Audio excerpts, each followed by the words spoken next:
cả các em.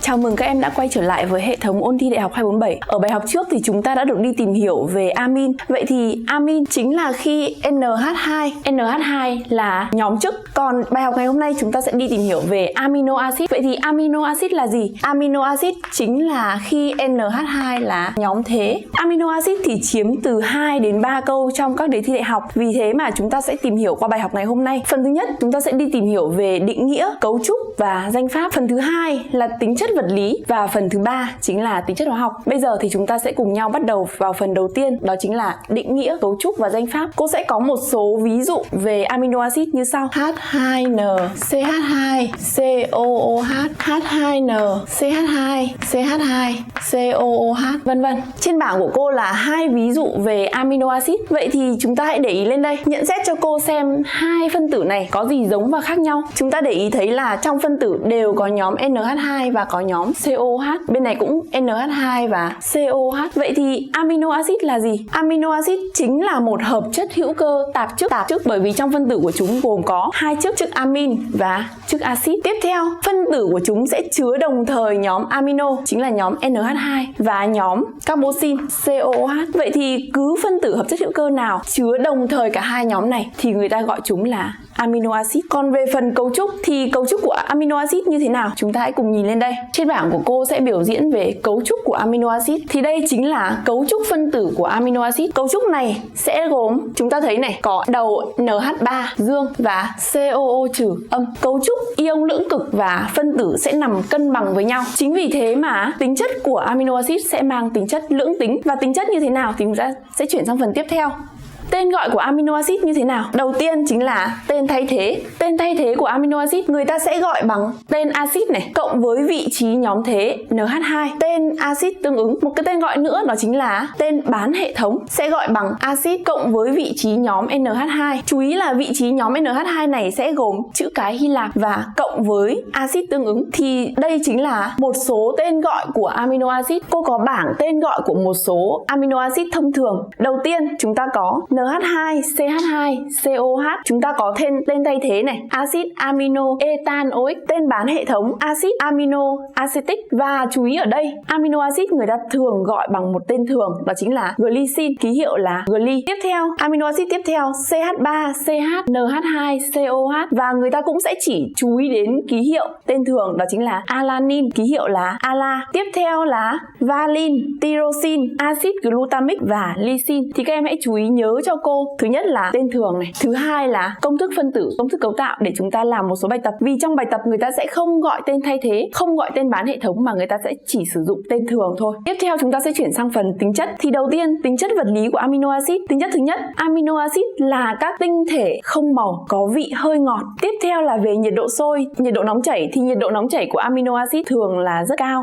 Amino acid thì dễ tan ở trong nước. Vậy thì chúng ta vừa đi tìm hiểu về phần cấu trúc của amino acid. Vì cấu trúc lưỡng cực như thế thì sẽ ảnh hưởng gì đến tính chất hóa học của amino acid thì chúng ta sẽ chuyển sang phần tính chất hóa học. Tính chất đầu tiên đó chính là tính axit bazơ của dung dịch amino acid. Cô sẽ có công thức cấu tạo tổng quát của amino acid như sau: RNH2 x lần và COOH y lần. Phân tử của chúng sẽ gồm cả nhóm amin và nhóm carboxy. Trong trường hợp x lớn hơn y, tức là số nhóm NH2 lớn hơn số nhóm COH thì sao? Amino acid sẽ có tính bazơ, bởi vì nhóm amin sẽ có tính bazơ, đúng không nào? Chúng ta đã đi tìm hiểu ở trong bài học trước. X nhỏ hơn y, khi x nhỏ hơn y thì amin sẽ có tính axit, còn trong trường hợp x bằng y thì amino acid sẽ có tính trung tính. Chúng ta có tính bazơ, tính axit và tính trung tính sẽ ảnh hưởng như thế nào? Đó chính là khi chúng ta sử dụng giấy thử bằng quỳ tím. Ví dụ, khi x lớn hơn y, amino acid có tính bazơ, tức là làm quỳ tím chuyển sang màu xanh. Khi x nhỏ hơn y, amino acid có tính axit đã làm quỳ tím chuyển sang màu đỏ. Và tiếp theo, x bằng y có tính trung tính, tức là không làm quỳ tím đổi màu. Còn tính axit bazơ của dung dịch amino acid còn ảnh hưởng như thế nào nữa thì cô có ví dụ sau đây: CH2, NH2, COOH cho tác dụng với axit HCl. Sản phẩm thu được axit HCl sẽ phản ứng với nhóm NH2 tương tự như với amin để tạo thành muối. Chúng ta có NH3Cl, CH2, COOH. Amino acid phản ứng với axit thu được muối. Tiếp theo, amino acid vẫn là H2N CH2 COOH. Cô sẽ cho tác dụng với một dung dịch bazơ mạnh NaOH. Sản phẩm thu được bazơ NaOH sẽ phản ứng với nhóm COH để tạo thành muối và nước. Cô có này H2N CH2 COONa và H2O. Thì chúng ta có amino acid vừa phản ứng với axit vừa phản ứng với bazơ. Chính vì thế mà amino acid sẽ có tính lưỡng tính. Amino acid có tính lưỡng tính thì đó là toàn bộ tính axit bazơ của dung dịch amino acid. Tiếp theo sẽ là tính chất phản ứng este hóa của nhóm COH trong phân tử amino acid. Phản ứng này sẽ tương tự như este. Chúng ta có amino acid H2N CH2 COOH. Phản ứng este hóa chúng ta sẽ cho tác dụng với ancol C2H5OH. Sản phẩm thu được sẽ là H2N CH2 COO C2H5 cộng nước. Tính chất này thì tương tự như với este. Chúng ta sẽ đi tìm hiểu về tính chất thứ hai của amino acid, đó chính là phản ứng este hóa của nhóm COH. Thì phản ứng này sẽ tương tự như khi chúng ta cho ancol tác dụng với axit, bởi vì trong amino acid chúng ta có nhóm chức của axit COH. Ví dụ cô có amino acid H2N CH2 COOH. Phản ứng este hóa chúng ta sẽ cho tác dụng với một ancol. Cô sẽ chọn ancol ethylic C2H5OH. Vì là phản ứng este hóa nên phản ứng này sẽ là phản ứng thuận nghịch, có xúc tác của axit. Sản phẩm thu được sẽ là H2N CH2 COONa và nước. Thì phản ứng này tương tự như khi axit tác dụng với ancol. Tính chất tiếp theo đó là phản ứng với axit nitơ HNO2. Thì phản ứng này sẽ tương tự như của amin.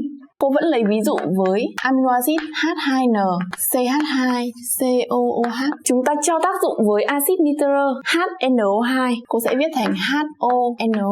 Phản ứng này tương tự như với của amin thì chúng ta sẽ có sản phẩm tạo thành là HOCH2 COOH. Sản phẩm tương tự như khi amin bậc 1 tác dụng với axit nitơ, sau phản ứng sẽ giải phóng khí nitơ N2 và nước.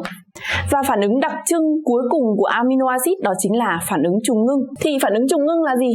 Ở lớp 11 thì chúng ta đã được học về phản ứng trùng hợp. Vậy thì phản ứng trùng ngưng và phản ứng trùng hợp có gì khác nhau? Đầu tiên, phản ứng trùng hợp tức là người ta cộng hợp nhiều phân tử nhỏ để tạo thành phân tử lớn hay còn gọi là polymer. Điều kiện để xảy ra phản ứng trùng hợp chính là trong phân tử ban đầu sẽ bao gồm liên kết bội hoặc liên kết vòng không bền. Vậy thì phản ứng trùng ngưng là gì? Phản ứng trùng ngưng thì có gì khác so với phản ứng trùng hợp? Chúng ta có phản ứng trùng ngưng là quá trình kết hợp của nhiều phân tử nhỏ để tạo thành một phân tử lớn. Phân tử lớn này cũng được gọi là polymer giống như trong phản ứng trùng hợp. Tuy nhiên thì điều kiện để xảy ra phản ứng trùng ngưng sẽ là monomer có ít nhất 2 nhóm chức và 2 nhóm chức này thì có khả năng tạo được liên kết với nhau. Ví dụ monomer có ít nhất 2 nhóm chức đó chính là amino acid, đúng không nào? Trong phân tử của chúng sẽ gồm cả nhóm chức của amin NH2 và nhóm chức của axit HCOH. Cô sẽ lấy ví dụ chúng ta có amino acid H2N CH2 tất cả 5 lần COOH. Chúng ta đem trùng ngưng tức là chúng ta cộng hợp nhiều phân tử này lại với nhau.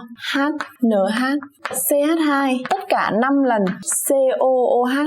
Ví dụ chúng ta cộng hợp 2 phân tử này lại với nhau. Sản phẩm trùng ngưng thu được sẽ là hero của nhóm NH2 tách ra, nhóm CO của COH cũng sẽ tách ra và tạo thành liên kết CONH. Sản phẩm như sau: NHCH2 tất cả 5 lần. Ở đây nhóm COOH tách OH ra thì sẽ còn lại CO. Tiếp theo phân tử thứ hai tách nguyên tử hero của nhóm NH2 ra, chúng ta sẽ còn NHCH2 tất cả 5 lần CO. Còn lại chúng ta sẽ cộng với nước. Vậy thì liên kết CONH ở đây được gọi là liên kết peptide. Liên kết peptide. 2 phân tử tham gia phản ứng trùng ngưng, chúng ta sẽ thu được dipeptide. Sản phẩm tạo thành sẽ là dipeptide. 3 phân tử tham gia phản ứng trùng ngưng, chúng ta sẽ thu được tripeptide. Tương tự, vì là phản ứng trùng ngưng là quá trình kết hợp của nhiều phân tử nhỏ, chúng ta sẽ viết một công thức tổng quát như sau. Ví dụ vẫn với phân tử NH2 CH2 tất cả 5 lần COH, NHCH2 tất cả 5 lần COOH. Khi chúng ta đem cộng hợp nhiều phân tử này lại với nhau. Sản phẩm thu được sẽ là một polymer có khối lượng phân tử rất lớn. Vẫn tương tự, chúng ta sẽ tách nguyên tử hydro của nhóm NH2 ra. Sản phẩm sẽ là NH này, CH2 tất cả 5 lần, CO. Tiếp tục tách nguyên tử hydro ra để tạo thành liên kết peptide. Khi chúng ta đem cộng hợp N phân tử này lại thì sản phẩm thu được sẽ là một polymer và nước.